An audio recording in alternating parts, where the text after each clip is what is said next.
recorded live at 4ZZZ Studios Brisbane on 102.1 FM. And broadcast across Australia on the Community Radio Network.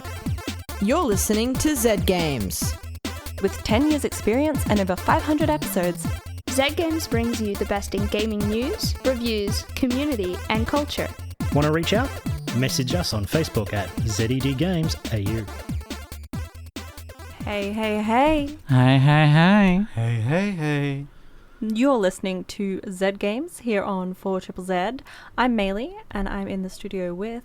Hazel. And Paul. How have you been, Maylee? I've been sad. This is the first time in months I've been behind the wheel of this studio. So I guess I'm happy.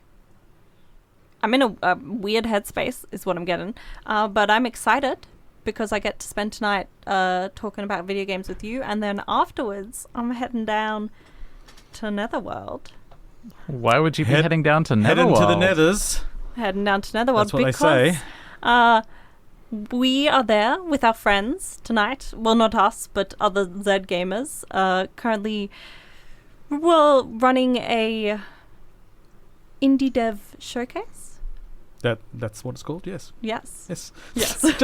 just confirming. Yes. Thank you. Thank you. The show will be on until 9 p.m. Am I correct? 9 p.m.? I believe so. Yes. From 6 till 9, I think. We've decided if that wasn't the actual decision, it is now. It is now. And if it was supposed to finish earlier, I'm sorry, Ben, it's going to keep going. Yeah, I don't think earlier. I think there'll be stragglers, probably, honestly. So if you're listening to this as we go live, you still have time to head down to Netherworld. Yeah, if you haven't decided what to do with your Thursday night, Netherworld. Like, you could stay and listen to us, and we love it. Get your portable radio, put it on your shoulder, and walk down Get to your Netherworld. boombox. The boombox. Head on down Not to be confused and with Steven Spielberg's Bloombox. Boombox. Oh no, I spoonerized it. There will be some locally made games on show that you can play. Some of them are still in development and not even out yet, so you might be one of the first people in the world to play it. I've tried some of them before. Yeah. Very, very fun. Looking forward to them. And Schrodinger's Cat Burglar looks real cool. That's the one I was thinking of. Yeah. I was down there earlier. I talked to the guy, and if you don't know it's about looking that good. game, It's looking good. You don't need to know anything more than Schrodinger's Cat Burglar. It's most self-explanatory. Go play it. Bears in space. Pretty You self-explanatory. know what? Actually, you're probably less bears than you're expecting, but it's a banger. All right. But if you're sticking with us, we have some news for you, and it is a big week. So I believe you've prepared this earlier for us. I have. Let's go back to past Paul. This past week was video game conference season, and as such was packed to the brim with video game announcements and news. Let's take a look at some of the highlights. Summer Game Fest kicked off the week's activities with gameplay for Mortal Kombat 1, taking place in a new canon created at the end of the last game. Alan Wake 2 showed off its pulpy scares, and we saw a big chunk of Final Fantasy VII Rebirth. Marvel's Spider-Man 2 got a firm release date of October 20 this year. Capcom announced the upcoming Exoprimal will have a crossover content with Street Fighter 6, so you'll finally be able to throw a Hadouken at a T-Rex. A zombie shooting and driving game called Toxic Commando is coming from legendary film director John Carpenter, built in the same engine as SnowRunner, so you can expect some serious vehicle physics. Perhaps the most exciting of all was this, and many of the other events had a stage and a crowd, which we haven't seen since before the pandemic, which means a return of awkward presenters and surprise celebrities. Nicolas Cage! Oh, wow, yeah, thank you. I'm so happy to be invited to your very, very cool club, everybody. Nicolas Cage graced the stage to wild applause to help announce that he is an upcoming character in the horror game Dead by Daylight. Microsoft was the only platform holder to host an event this year, and they had a lot to prove after securing so many developers under their belt in recent years. The show started with footage from the new Fable, which showed very little that could be considered gameplay, but did feature comedian Richard Ayoade as a giant you will be fighting in the final game. Compulsion Games of We Happy Few fame revealed South of Midnight, a heavily stylized game exploring folklore in the American Deep South. RPG studios Obsidian and In Exile showed off Avowed and Clockwork Revolution respectively. Avowed is a first-person fantasy action RPG where you play a powerful magic wielder and is described as closer in scope to the Outer Worlds than Elder Scrolls, while Clockwork Revolution is a departure from In Exile's usual RPG style and shares many similarities with Bioshock Infinite. The new Forza Motorsport is on its way with a release date of the 10th of October, and Microsoft Flight Simulator is adding a slew of new features for its 2024 update, including content based on the modern Dune films. Atlas was represented heavily at Xbox Showcase, showing off 3 games that will all come to Game Pass on day 1. A remake of Persona 3 subtitled Reload, a tactics game, Persona 5 Tactica, and a new IP, Metaphor Refantaseo, which looks to share many similarities with the Persona and Shin Megami Tensei series.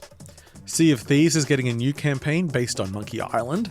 It features many of the series' characters and voices, as well as recreated locations. The Legend of Monkey Island comes to Sea of Thieves on July 20. The show ended with a 45-minute deep dive into the incredibly ambitious Bethesda sci-fi RPG, Starfield. Ubisoft came out swinging with some big titles this year. Star Wars Outlaws is a new open-world third-person action game based in the period between The Empire Strikes Back and Return of the Jedi.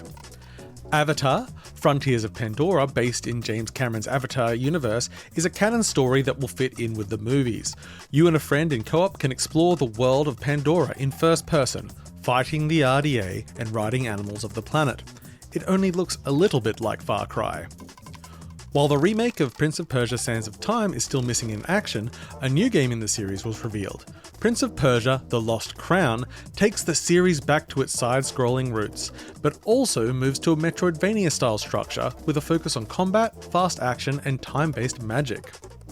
Being Ubisoft, they had not 1, not 2, but 3 Assassin's Creed games present. Assassin's Creed Mirage is the more traditional title set for release later this year. Assassin's Creed Nexus VR is a new title being made for the Meta Quest and promises a full Assassin's Creed experience in VR. You must provide your own straw. Lastly, the free-to-play title Assassin's Creed Codename Jade will take players to China on their mobile device. You could register to be part of the playtest on the official website. This is only a small amount of the game shown in the last week. If only there was a way to share more of them in a short time. Path of Exile, Witchfire, Crossfire, Revan, Two Lies of P, Sadland, Throne and Liberty, Warhaven, Party Animals, Crash Team Rumble, Warhammer 40k, Space Marine 2, Yes, Your Grace, Snowfall, Baldur's Gate 3, Pal World, The Lord of the Rings, Return to Moria, Final Fantasy 7, Ever Crisis, Banishes, Ghosts of New Eden, Under the Waves, Wayfinder, Star Trek Infinite, Last Vanguard, The Time Warrior, Hyper Light Breaker, Hellskate, Beastie Ball, Stellaris Nexus, Space Trash Scavenger, Haunty, Simpler Times, Viewfinder, Henry Half and Carcoon, Ete, Summer Hill, Retro Gadgets, Mars First Logistics, Saltsea Chronicles, The Cosmic Wheel, Sisterhood, Shadows of the Damned, Remastered, Talos Principle, 2 Baby Steps, Human Fall Flat, 2 A Highland Song, Goodbye, Volcano High, Chance of Senna, Nightscape, Stray Gods, Des Pilotes High, Chroma, Solar Punk, Love Shore, Breaker, Wild Mender, In Stars and Time, Word Factory, Barton City, Soccer Days, Station 2, Station, Frog Song, Airborne Empire, Sticky Businessman, A Tiny Sticker Tail, Everdeep Aurora, Cookie Cutter, Ruffy and the Riverside, Senua's Saga, Hellblade 2, Kinitsugami, Path of the Goddess, Payday 3, Overwatch 2, Invasion, 33 Immortals, Fretless, The Wrath of Rifts and Judgment, Towerborn, Dragon's Dogma 2, Pragmata, Breath Edge 2, Citizen Sleeper 2, Macabre, Ebenezer and the Invisible World, and Sonic Superstars. That was some news, I guess. You are listening to Z Games here on 4ZZZ. I am Maylee and I'm in the studio with Hazel. And Paul.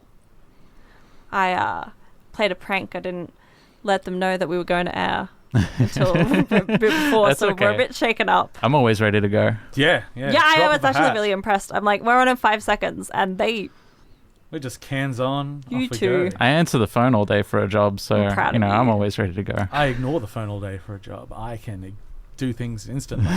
I can get under the table in my office so quickly. They're like knocking. I'm like, I just crawl over and I switch the light off. Like, it must be automatic lights. Works well. Impressive. Actually, it doesn't work that well. I have a glass door, but I don't care. So, in case you've just tuned in, we were previously listening to some news where Paul told us 100% of all the games that have been announced recently. No, like a third. No, it must have been all. There was a lot. No. Surely that was all of them. So the songwriting process was me copying and pasting randomly, so there was no real pattern, and just singing the length of the song, going, okay, well that gets me up to that bit, and that gets, okay, I'll need like 10 more games. I don't know how you get that rhythm so good. It's just oompa. Yeah, but like you're so good at saying things to a rhythm. It's really impressive. Thank you. I mean, you do it with the review intro live as well. I used to have cool. a band. Oh, okay. Yeah. Never mind. And I was not impressive anymore. I was a weird art student that did like performance art with like really focused on automation, where I just free form speak. But I didn't need to use words. I could just blah. Why were there so many games? Because it's been conference season, and it's been very exciting for me. And only you? And only you. You're the only person watching. It really has me. I'm on many gaming Discords, and I'm up at like 3 a.m. I'm going, hey, who's up? Who's ready to watch? No one. No one has joined me this year. I think a lot of my friends are now middle-aged people, and so they are like need their sleep or they die.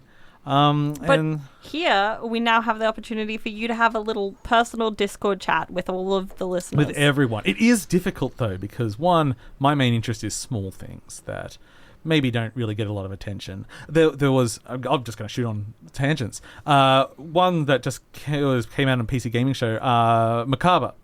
It's a Australian-made... we love it.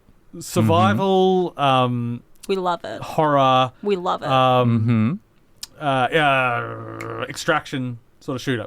Well, okay. Not so much shooter. Well, a little bit. I guess we love it. So, no. If you said that to me, I'd be like, you had me and then you lost me a little bit. It's like if I see a game with farming in it now.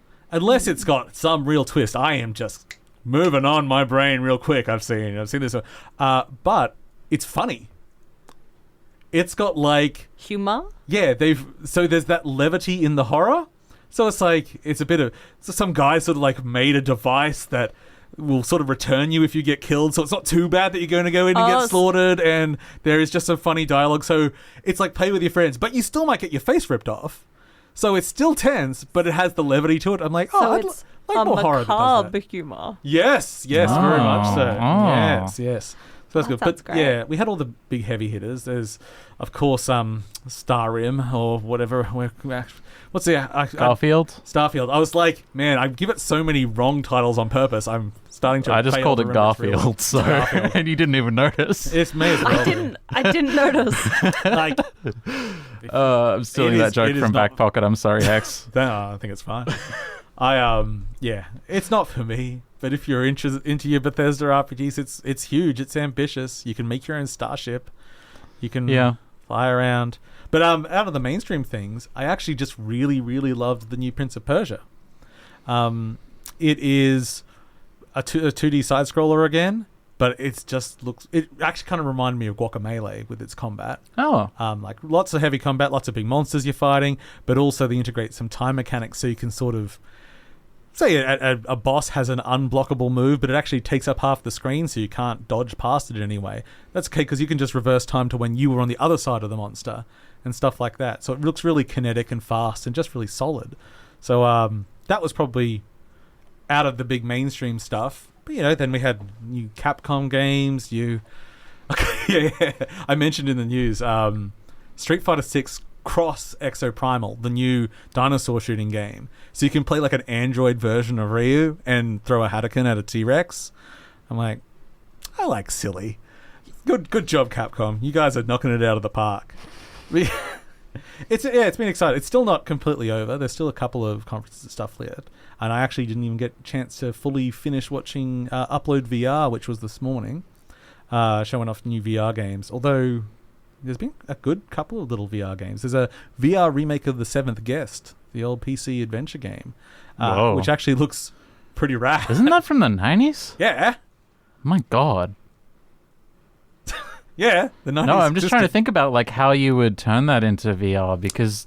Well, it was always it's a first-person game. Yeah. You're walking around a mansion and solving puzzles. Yeah. They already did Myst in VR. Yeah. Same world with it. Look, one that didn't get mentioned at Devolver, which had an entertaining show as usual. Mm-hmm. If you've never watched a Devolver conference, they're fun to watch, and you don't have to care too much about games because they barely mention them. But one game they did announce was Baby Steps, which is Bennett Foddy's new game, along with... My ears have perked up. Well, and weirdly, it's another walkie-climbing game. Some people were like, "Oh, it looks like Is Quap." that the technical term? Walkie-climbing game. Well, they call it a walking simulator. It's But in the still term like of, classic Bennett Foddy. You have to control all of your limbs with different buttons, and it's horrible. Each of his legs, yeah. So it's third person, like open world, Bennett Foddy walking sim with a middle-aged man-child. With quite a bit of humor in it as well. But yeah, climbing mountains and sliding down mudslides. Like, it's probably the most ambitious thing he's made. So Baby Steps. And it'll come to most everything, undoubtedly. It'll be YouTuber, streamer bait, but I don't care. What did any... I know there were many games that you were uninterested by. Did any games stand out that made you mad that they exist? I think I've got over that as a person. Like, that's so nice. That's growth. Yeah. Look, the only zen things that make place. me mad are just when it's a property I might care about that's being taken by like Web 3.0 people that are like wanting to inject NFTs and stuff like Right. that. Yuck. Yeah. So, but I also just And doesn't you would be hurt the things that I used to like. You know, there's a terrible Dungeon Keeper game on mobile. I've still got my first 2 Dungeon Keepers. Can I kvetch about Web 3.0 stuff infiltrating games? Yeah. Because you know VentureBeat, the news website? Yeah. And their GamesBeat section? Yeah. Used to be so good for industry news.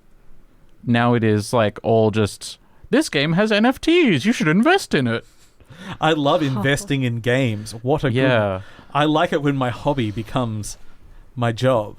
Yeah, it's gross. Anyway, not interested. Haven't been on the website since. How many NFTs do you own, Maylee?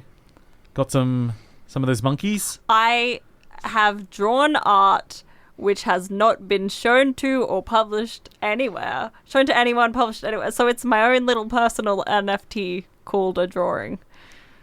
And it's worth, theoretically, millions.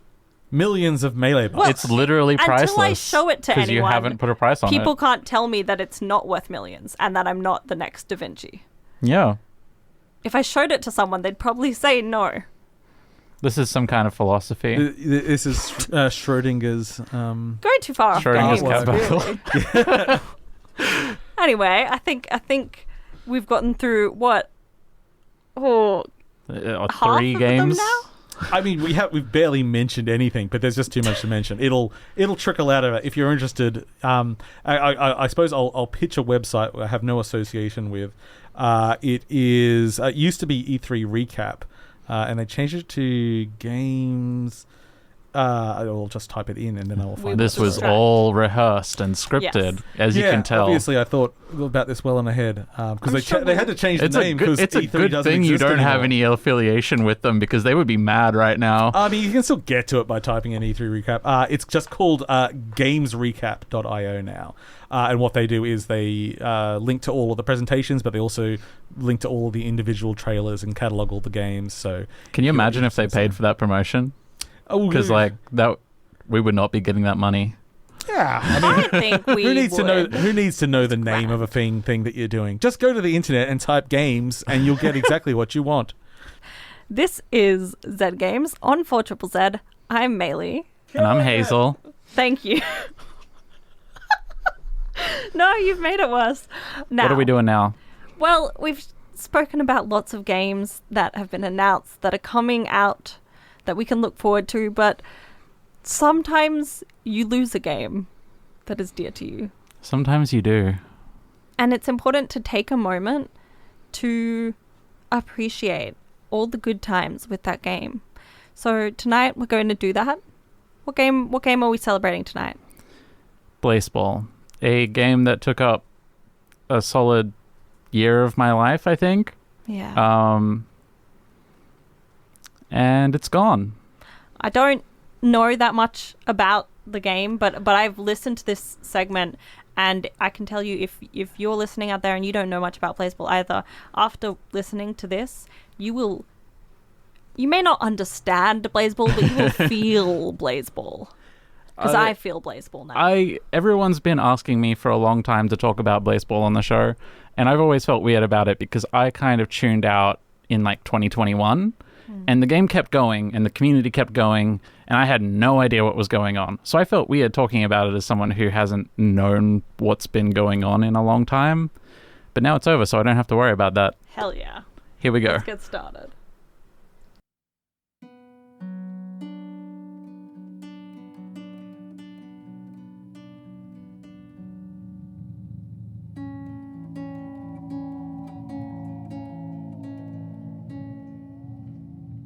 We are no longer participating in the cultural event known as Blazeball. On June 3rd, 2023, Blazeball developers The Game Band announced that the next phase of the game was cancelled and that the wacky, absurdist, horror-themed baseball simulator would not be returning. This news was pretty personal for me. I signed up to Blazeball on August 6th, 2020, during the game's third season, and I was immediately faced with a choice. There were 20 teams with all sorts of wacky names, and I had to pick just one to root for. Based purely on vibes, I selected my team, the Hellmouth Sunbeams. Blazeball is a great game on its own, and I fell in love with it immediately. But what made it a so-called cultural event was the live nature of the game and the community that sprung up around it. In those early days, we Sunbeam supporters were entranced by players like Elena Bella Hollywood and Randall Marijuana. We helped create extensive lore for a mid-game server crash that was dubbed the Grand Unslam. And we sobbed over the incineration of Emmett Internet, a player that we had decided had a CRT monitor for a head. Within a week of joining, I'd started an unofficial Sunbeams community Discord server named the Solarium. That server now has 1,200 members. Now that Blazeball is over, I wanted to share the thoughts of the people who experienced it with me over the last 3 years. The following is some of what I collected. Can I get your name and pronouns? Lucas. She, her. Hi, I'm Amadis. Pronouns are they, she. Tio. She, her, they, them, also good. Garth. They, them. How did you get into Blazeball? A friend mentioned it in conversation. It sounded interesting. I fell into it head first. I happened to catch Kat Manning's first Blazeball explainer and decided to check it out. I remember being especially enamored of the fact that people were making music about it. At the time, I had no idea that in the next couple years I'd join those musicians I so admired and learn to make music about fake sports. I got into Blazeball in 2021. I want to say I saw someone on Discord post about it. I supported the Boston Flowers since I showed up, but I was going to dual team the Atlantis Georgias. Blazeball is an absurd eldritch horror baseball simulator passive browser game in the middle of a huge collective art jam. You just watch it run, try to predict the outcomes, and change the rules with your team, and all of the info beyond the names and play statistics of the players is made up together by the fans, who are all incredibly creative. There's art, stories, zines, podcasts, streams, music, a whole store of fan-made merchandise that all supports various charities. It's the most wonderful, ridiculous, uncanny collection of people, and it's the best thing that ever happened to me. I would explain Blazeball as a baseball fan simulator, but you live in a fever dream. It's like a school playground version of baseball. Blazeball is an absurdist, randomly generated fantasy baseball simulator with horror elements. What's your favorite Blazeball moment? Oh god, that's a huge question. Probably the end of expansion. Sat around watching the final teams getting devoured by the black hole, the universe ending, sharing stories, telling tales, existing within community and love and peace. Nobody was panicking by then. It was all, yes, this is ending, and we don't know what'll happen, but we're together. And that was really wonderful. The era finales. It's hard to pick one over the other, but I cried when the Hall Stars won their battle and were released, our love of them and tribute to them fueling their victory and their escape from the game, and their soul songs echoing out across the league, finally free. And of course, when my beloved beams proved we couldn't read and collectively directed our little sun emoji to impact the coin, our players scattered but their names inscribed on our hearts, discovering my teammates in Discord chat singing a song I'd written as we all closed in on what we were sure was certain death, together at the end of all things. And all the dead teams and dead players emerging from the hall, led by the Tigers and the Garages to finish the job. Our tributes to our lost players this time fueling our own attempt to escape nullification and watching it all be consumed by the black hole in the end. The sacrifice, to me, was the absolute peak because it was the team deciding, screw winning, we want to see what happens if we do this dumb thing. And that's the ideal to me. That's always wanted from Blazeball, and perhaps life. My favorite moment that I experienced would have to be the semi-centennial. That was a train ride. What does Blazeball mean to you? In a word, and one that'll be shared by many others, I'm sure, community. To me, Blazeball always has been about the community. We've done so much in the short time we were given. I was blessed with a community that welcomed me and taught me so much. It became a part of my daily life. To me, Blazeball means a bunch of characters I put a lot of work into, the reason behind a Discord server I moderate, the subject of some songs I helped co-write, the reason I met someone who's now one of my closest friends. The actual game, I didn't pay much attention to for long, which I expected from the beginning. I never pay attention to things for long. If you'd have told me I'd be here for the end of it, back when I first joined, I would have laughed at you. But here I am, and it's probably your fault, Hazel. It's hard to put into words. Blazeball opened up a creativity in me that I thought was dead. I've been an artist my whole life, but I had kind of given up on being one anymore. I had stopped making anything and was contending with severe burnout and, of course, pandemic isolation and anxiety. I had never really been involved in a fandom. I had written songs for singing to my friends around a campfire, but never recorded anything or had any desire to. And Blazeball changed all that. It inspired me to create again, things I never dreamed of making.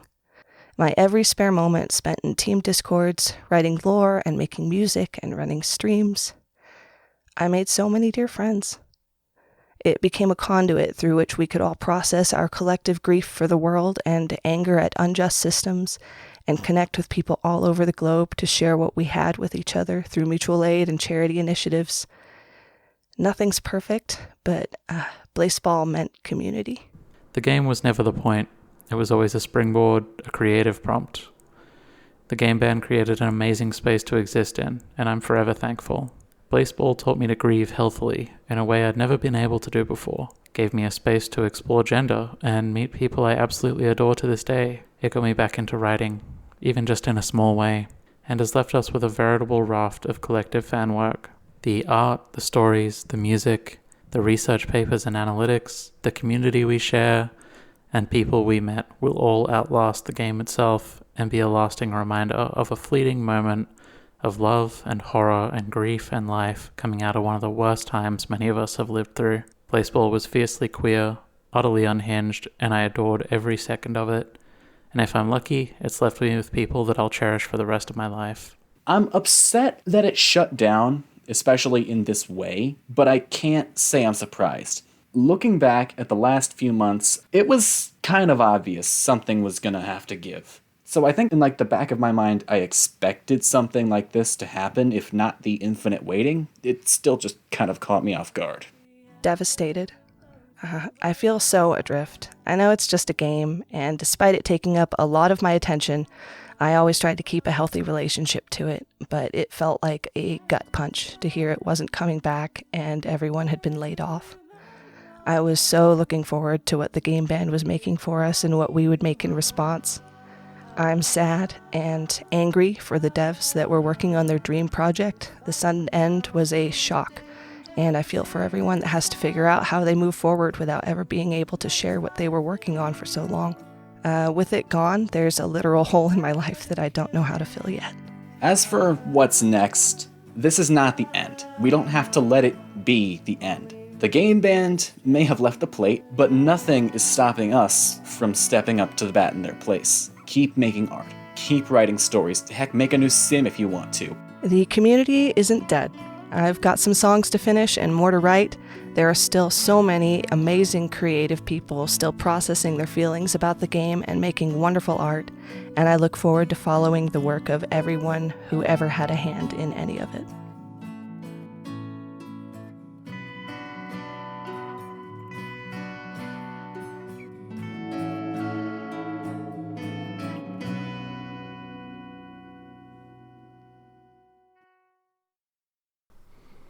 That was The Tug by Amatis, one of the people that you heard speaking earlier.